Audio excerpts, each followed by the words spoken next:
जादू टोना जैसी चीजें खतरनाक है, लेकिन जब उनका प्रयोग एक बहू के हाथों होता है तो वो कितनी मजेदार हो जाती है, खुद देखिए। रामगढ़ गांव में सुधा रहती थी। सुधा की सास उससे बड़ा काम कराती, तो पति ऐसा जो ना कभी घुमाने ले जाता और ना ही कभी कोई तोहफा लाता।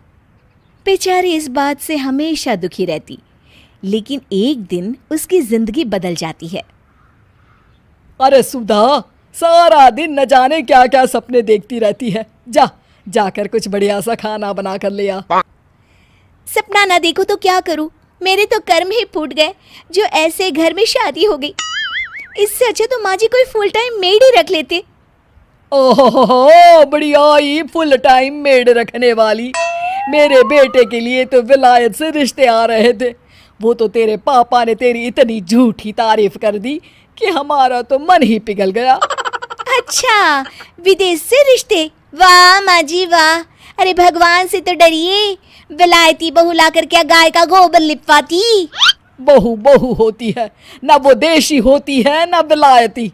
बहू का काम सिर्फ सास की सेवा और घर का काम होता है। और सुन, तुझे मैं क्यों बताऊं कि मैं क्या करती? जाकर घर का काम कर। सुधा मन महसूस कर वहां से चली जाती है। शाम को सुधा का पति जल्दी घर आता है, जिसे देख सुधा खुश हो जाती है। जी, आ गए आप? जरूर मुझे कहीं घुमाने ले जाने का प्लान होगा आपका। सब समझती हूँ मैं। अरे नहीं भाग्यवान, घूमना क्या है, बस आज जल्दी बस मिल गई तो घर जल्दी पहुंच गया। अच्छा सुनो, जरा आज शाम की चाय के साथ पकोड़े भी तल लेना, बड़ा मन कर रहा है। सुधा पति की बात सुनकर पैर पटकती हुई किचन में चली जाती है। वो काम करते करते खिड़की के बाहर देखती है कि तभी उसे एक चमकीली सी कॉपी दिखाई देती है। वो खिड़की से उस कॉपी को उठा लेती है और उसे खोल कर देखती है तो उसमें सुनहरे अक्षरों में लिखा होता है, जादुई किताब, इस पर जो लिखो वो सच होता है। सुधा उस किताब को देखकर खुश हो जाती है और जल्दी से पास रखी पेंसिल उठाकर उसमें लिख देती है, मेरी सास सारा काम कर दे। तभी उसकी सास किचन में आ जाती है और कहती है, अरे बहू, सारा दिन लगी रहती है काम में, अब जाकर आराम कर ले।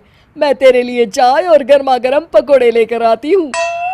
सुधा ये देखकर हैरान हो जाती है और कॉपी लेकर कमरे में आ जाती है। तभी वो देखती है कि उसका पति आराम से बैठकर किताब पढ़ रहा होता है।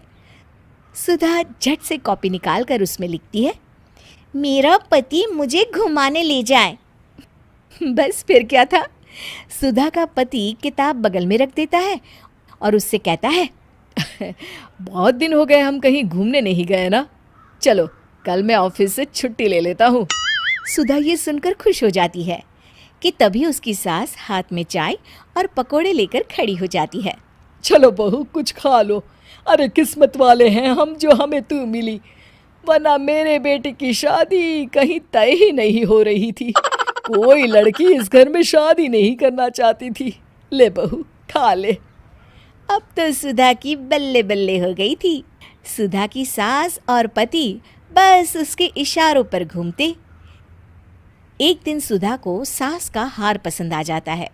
वो सास से कहती है, माँ जी कितना खूबसूरत हार है, क्या ये हार आप मुझे दे देंगी? ओए होए, बढ़िया ही मुझे दे देगी? अरे तेरी माँ ने दिया है ना मुझे, जो मैं तुझे दे दूँ?